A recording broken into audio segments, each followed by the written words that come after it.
Agora eu vou mostrar para vocês como que funciona a técnica na prática. Então a pessoa está sentada à minha frente, eu estou aqui na minha cadeira de atendimento, eu pego uma folha, pode ser uma folha de qualquer cor, eu pego uma folha de papel chamex, ou pode ser um emborrachado maior, vai depender da sua mesa, do lugar que você tem disponível. Eu pego uma folha de papel em branco, chamex, e vou primeiro dirigir a pessoa a alguns momentos de respiração. Então eu vou pedir que ela preste atenção na sua respiração, respire fundo, observe o ar entrando nas suas narinas, observe o ar saindo das suas narinas, identifique 5 sons, perceba as cores à sua volta. E agora preste atenção nessas peças enquanto você presta atenção na sua respiração. Faça conexão com essas peças. Observe cada uma delas enquanto você presta atenção na sua respiração. Respira fundo e agora você vai olhando para essas peças sem pensar muito, rapidamente.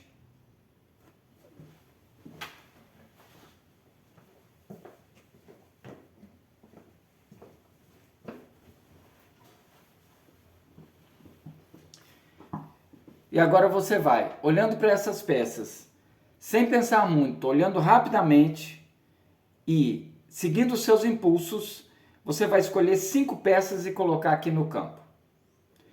O tempo está passando, é uma forma de pressionar o meu cliente para que ele haja rapidamente.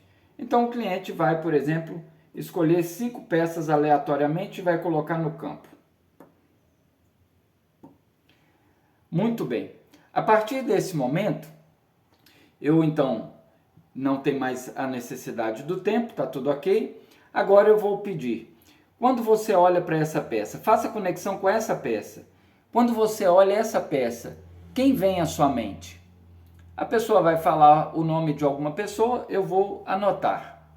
Se ela falar, não me vem ninguém à mente, ou se estiver pensando muito tempo, fala, não tem problema, é só se vier naturalmente.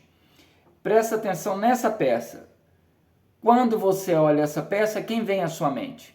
A pessoa vai falar o nome de uma pessoa, eu vou colocar aqui, anotar e saber qual é a conexão com aquela pessoa. Faça conexão com essa peça. Quando você vê essa peça, quem vem à sua mente?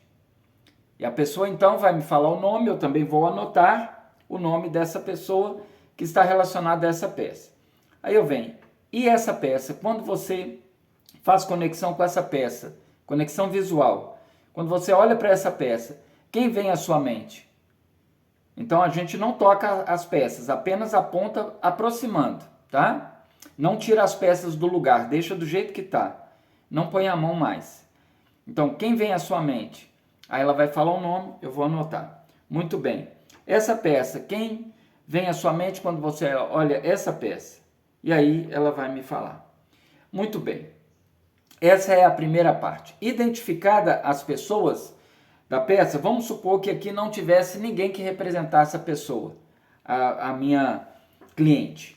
Então eu vou pedir que ela observe mais uma vez essas peças que estão aqui disponíveis, escolha uma para representar você e coloque no campo.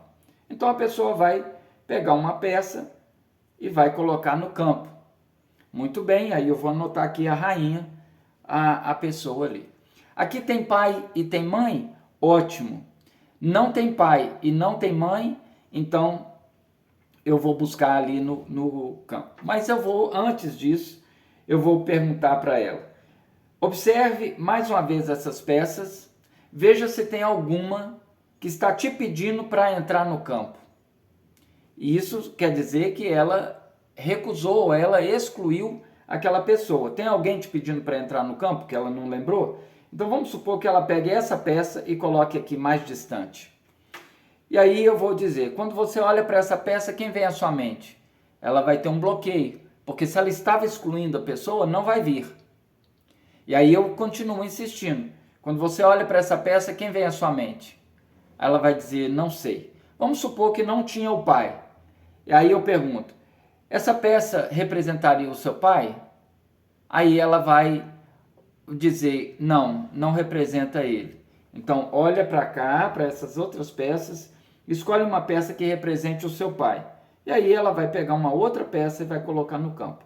Observe que nós já temos aqui 8 peças no campo que precisam ser trabalhadas e nós vamos fazer a leitura disso, de acordo com o simbolismo de cada peça. Mas vamos supor que aqui ela ainda não tenha lembrado, mas essa daqui ela escolheu como pai, essa daqui ela escolheu como ela mesma. Verifique que há proximidade. Vamos supor que essa seja a mãe. Então ela é uma pessoa mais ligada ao pai dela do que a mãe. Conflitos com mãe. Então, primeira coisa que eu vou fazer é fazê-la tomar pai e mãe. Então, pai e mãe, se são essas as peças, por exemplo, representadas, tá? Então, muito bem. E aí eu vou fazer o movimento de pai, o movimento de mãe, e depois eu vou ver quais são as relações que ela tem com cada uma dessas outras peças aqui. Então, vamos supor que ela escolheu essa peça para representar ela, e essa daqui ela escolheu para representar o esposo. Olha a diferença de tamanho. O esposo numa peça pequena, menos significativa no tabuleiro, né, no campo, e ela, a rainha. Vocês já sabem lá o simbolismo, né? Quem fez o curso sabe lá o simbolismo das peças e o que elas representam. Verifique o distanciamento dessa peça. Quem é essa peça que estava querendo ser excluída? Não é? Então, quando a pessoa é estimulada, encorajada a dizer quem que vem à mente dela, de repente, no momento em que nós estamos fazendo aqui os movimentos, ela então, eu volto aqui, quando você olha para essa peça, quem vem à sua mente? E aí ela vem, veio um ex-namorado, veio uma pessoa um desafeto, por exemplo. Então essa pessoa pode ser parente ou não, e ela está excluindo. Então nós não podemos deixar excluir, porque tudo aquilo que você exclui te persegue. Tudo aquilo que você foge te persegue. Sequestra energia psíquica. Então nós precisamos fazer esses movimentos. Então aqui está formado o campo exopsicanalítico com a pessoa representada, pai e mãe, que são as peças principais nas primeiras sessões. E aí a gente agora vai fazer o movimento de cada uma delas. Na apostila 6, vocês têm lá as palavras de solução, vocês têm lá as sentenças de transformação, as palavras de cura, para poder fazer o movimento e a reconciliação aqui, colocando a própria pessoa no lugar dela, no papel dela, enquanto as ordens do amor, na hierarquia, no equilíbrio de dar e receber e também no pertencimento. Observando se ela não está acumulando papel de mãe, papel de pai, se ela não está sendo, por exemplo, a mãe do marido, não pode. Se o marido está sendo o pai dela, né, substituindo as funções de pai, se o irmão ou uma irmã ou alguma outra pessoa da família está sobrecarregando alguma outra peça que está atingindo a ela. Então aqui você faz uma leitura exopsicanalítica sobre a dinâmica relacional, se está disruptiva, se está harmônica, se os papéis estão adequados, não é? Se a percepção do inconsciente da pessoa em relação ao tamanho dela dentro do sistema familiar, aos papéis que é atribuído a ela, se ela está sendo mãe de irmão, mãe de mãe, mãe de pai, não é? Tudo isso precisa ser observado e lá na apostila 6 tem as palavras de cura. Então, a pessoa vai fazer conexão com a peça do pai e aí eu vou lá olhar, tomar o pai, quais são as palavras? Então ela, pai, o senhor é o meu pai, eu sou a sua filha. E aí a pessoa vai repetir, o senhor é grande, eu sou pequena. E aí ela vai repetir. Isso vai fazer com que ela se perceba no lugar que ela precisa estar dentro da hierarquia familiar, não no sentido de quem é mais importante, quem é isso, quem é aquilo. Não, mas pelo sentido da antecedência. Então, aquela pessoa que tem, na verdade, a precedência, né? Aquela que vem antes dela, tem a preferência, é aquela que tem vamos dizer assim, é aquela que tem a precedência. Isso é suficiente para que a hierarquia dela seja respeitada. Então, uma filha jamais vai se colocar como pai do pai, chefe do pai, mandatária do pai. Ela pode ser até tutora se o pai tiver algum problema mental, alguma coisa que ele tiver inválido.